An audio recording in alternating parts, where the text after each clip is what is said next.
But at the end of it, I don't want to go because these things are all, the tapes are available, the records are there. In fact, only about 2 weeks ago I saw a set of the records again. The transcripts are available. But we talked about the Nigerian situation, and certainly at the end everybody says, oh, you told them this, you did that. The fact was that our case was so clear that I actually believed at the end of Aburi that the problem was not Gawan, but probably some ambassadors in Lagos who were pressing for something else. Because we understood each other. We agreed on every single point. The drafting was, in fact, my chief secretary with 2 other chief secretaries from the other side. They said, no, and drafted and agreed. We looked at it, we agreed. General Ankara read over the whole report again to us at the end, asked us if we wanted to amend anything. No. At the end of all that, the position was so good that actually Ankara drove Jack, Gawan and myself to the airport. Jack was sitting on his left, I was sitting on his right. He was in the middle.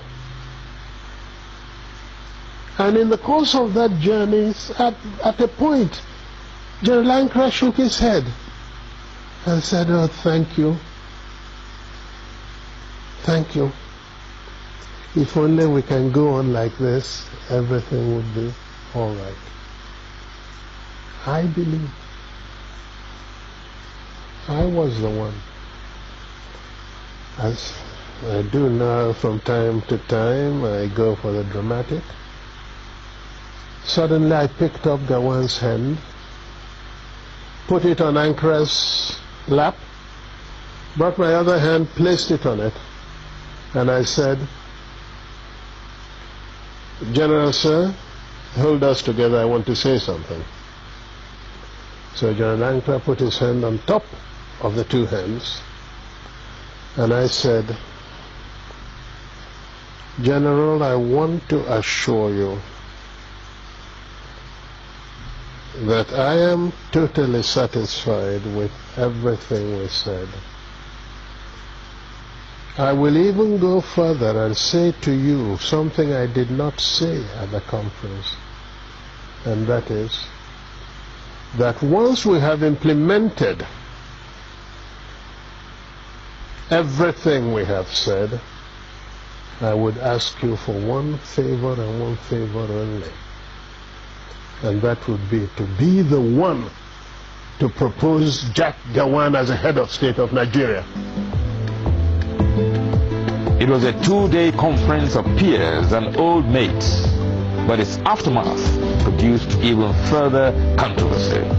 When we came back, and Ojukwu did not go to make the statement he made first, virtually giving the impression that we've agreed for a confederation to move apart, etc., which was really not in exactly that.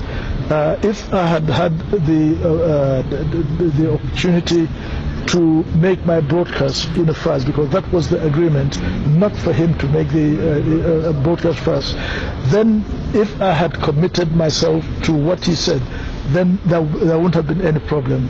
But he went and said certain things that certainly looked wrong, and therefore we saw in practically everything he did, I think it was for to play up to the gallery, not being sincere. At Aburi, yes, we agreed on area commands for the armed forces.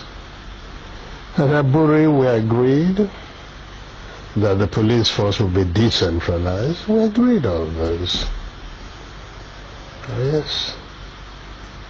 We agreed even to show that we didn't separate. At Aburi, we also agreed on certain revenue formula. That's what happened at Aburi. Aburi again, because I always end up, it sounds odd today, but I always end up by saying I must have been naive, because I believed actually that would be the end. I'll confess to you, when I got back to Enugu, oh yes, I had a party, believing that probably the danger was over. That's what we thought. Until they then began to deny everything. It was the denial of Nigeria that made me publish the tapes of Aburi, because we had insisted that each one should have a set of tapes. Everybody talks about confederation. Go and look at the transcript. There is no time that the word confederation came from my lips. In broad terms, Aburi changed the title of head of state from Supreme Military Commander to Commander-in-Chief.